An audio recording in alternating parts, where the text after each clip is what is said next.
A The Economist está dizendo que os juízes brasileiros têm poder demais. Nenhuma figura representa isso mais do que o Alexandre de Moraes. Diz a The Economist que o seu histórico mostra que o poder judiciário precisa ser limitado.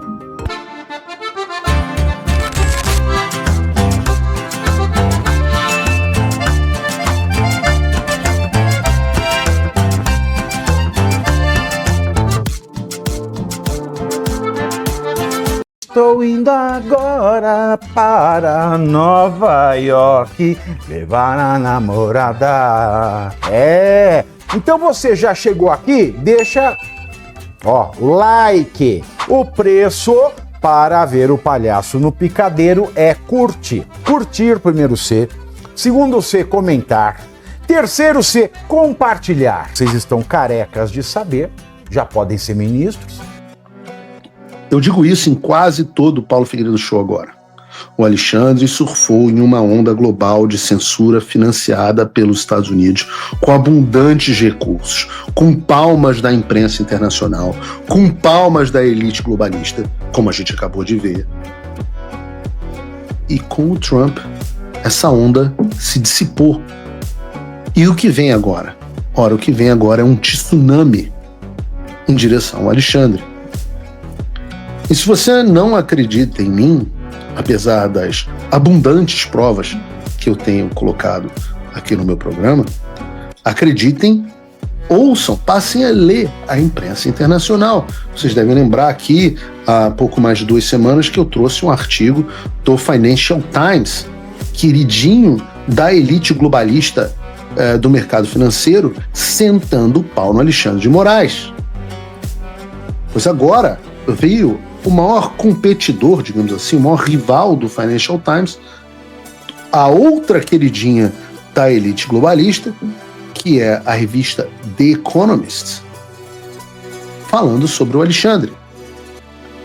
E a manchete e o subtítulo da reportagem da revista The Economist dizem assim: a Suprema Corte do Brasil está sob julgamento.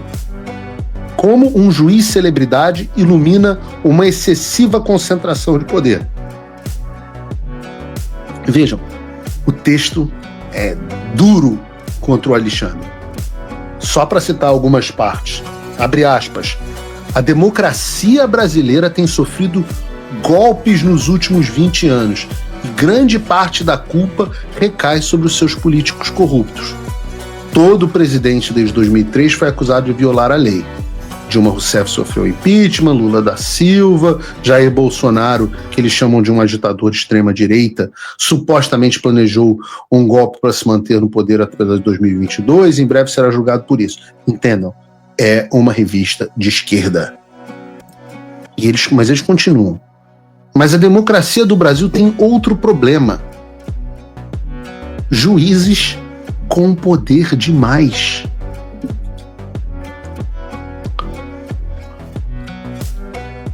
Caraca, The Economist.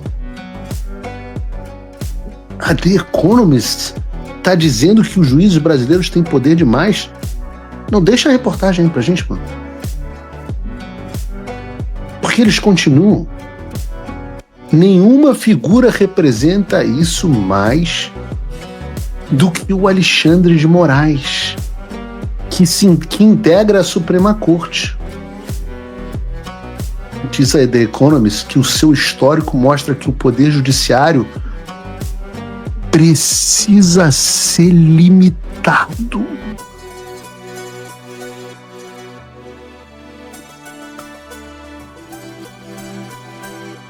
Eu nunca não achei que eu fosse ver isso tão cedo no The Economist. Um painel de 5 juízes, diz a reportagem, decidirá, por exemplo, se o senhor Bolsonaro irá para a prisão em vez do plenário completo do tribunal, que é composto por 11 ministros. Desses 5, um é advogado pessoal do Lula, o outro é seu ex-ministro da Justiça. O julgamento reforça a percepção de que o tribunal é guiado tanto por política quanto pela lei. Não sei quanto pela lei, eu vejo muito mais pela política. Durante a Lava Jato, uma gigantesca operação contra a corrupção que ocorreu na década de 2010, o tribunal manteve penas de prisão para dezenas de políticos e empresários considerados culpados de corrupção. Mas depois mudou de ideia e anulou as condenações de Lula em 2021 com base em fundamentos processuais. Em 2023, o presidente do tribunal se gabou de ter derrotado Bolsonaro. Cara, tá tudo na The Economist. Tem água aqui em algum lugar? Aqui.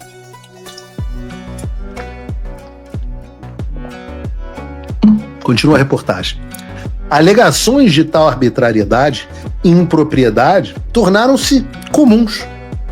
Nos últimos anos, um único juiz, José Antônio Dias Toffoli, anulou quase todas as provas descobertas durante a Lava Jato e abriu uma investigação duvidosa contra a Transparência Internacional, uma organização anticorrupção com sede em Berlim.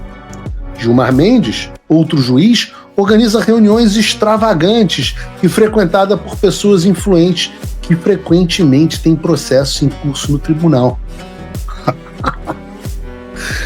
E então há o senhor Moraes. Ele liderou as investigações contra o senhor Bolsonaro, mas está em conflito de interesses, porque ele foi alvo da tal máquina de intimidação e difamação do ex-presidente. Moraes também tem travado uma cruzada contra o discurso online antidemocrático, exercendo poderes extraordinariamente amplos que têm atingido principalmente figuras da direita. No ano passado, ele ordenou que o X, a plataforma social do Elon Musk, retirasse do ar centenas de contas pró-Bolsonaro, muitas vezes sem fornecer explicações ao dono das contas removidas. Ele bloqueou o acesso ao X no Brasil por um tempo e congelou as contas bancárias da Starlink, empresa de internet via satélite de Musk. O senhor Moraes responde às críticas com altivez. Quando, no ano passado, se discutiu se o tribunal deveria adotar um código de ética, como fez a Suprema Corte dos Estados Unidos em 2023, Moraes afirmou que não há a menor necessidade. A reportagem do The Economist é clara.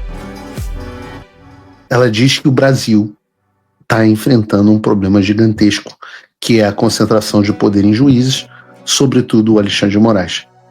E ela afirma categoricamente que o poder judiciário do Brasil precisa ser freado. Atenção, senadores! Leiam esta matéria no plenário. Porque quem está dizendo que vocês não estão fazendo o trabalho que tem que fazer não é mais o Paulo Figueiredo, não é nem mais o Estadão, é a The Economist. Olha a vergonha que vocês se tornaram. Cadê a PEC que limita as decisões monocráticas? Cadê a PEC que reduz e muda o foro para o julgamento de vocês? Como pode? Cadê a responsabilização dos ministros? E eu falo isso e as pessoas no chat, com certa razão, falam assim: ah, Paulo, não perde nem mais tempo com o Senado. Ninguém mais acredita no Senado. Mas eu digo que o grande tema das eleições para o Senado daqui a um ano, que é quando começa o processo eleitoral, será quem fez alguma coisa contra o STF e quem não fez. Eu diria que esse será o único tema em discussão no Senado. E como vocês viram, a reportagem da Economist não fala só do Alexandre.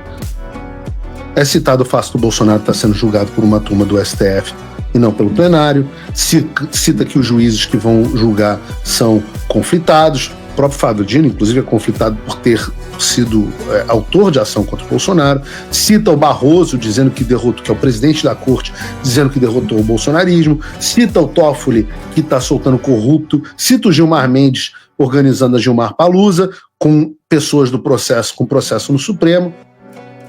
Vejam o que esses caras fizeram com a instituição. Vocês falam que nós atacamos a instituição, nós jornalistas, vocês destruíram a imagem do Supremo Tribunal Federal.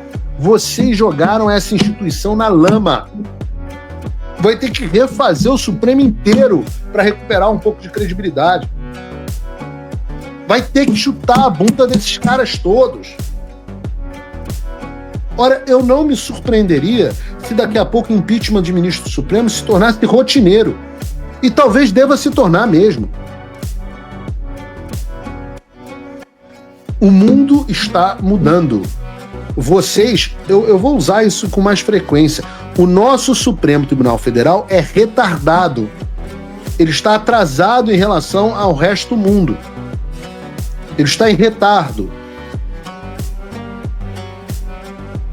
E essa imagem que está na lama já entre os brasileiros, agora está na lama também para o mundo. Eu volto a dizer, The Economist é a revista queridinha do Beautiful People, da elite econômica europeia, de todo esse pessoal que o Gilmar Mendes, o Barroso veneram e chupam o saco nas reuniões de Davos e companhia. Esses caras agora estão se tornando os patinhos feios. Então, primeiro você curte, que é o preço deste programa. Quanto vale o ingresso para ver este palhaço neste picadeiro bonito? Vale uma curtida. Se liga, ô Bonner, nós vamos derrubar o Jornal Nacional. Esta é a meta.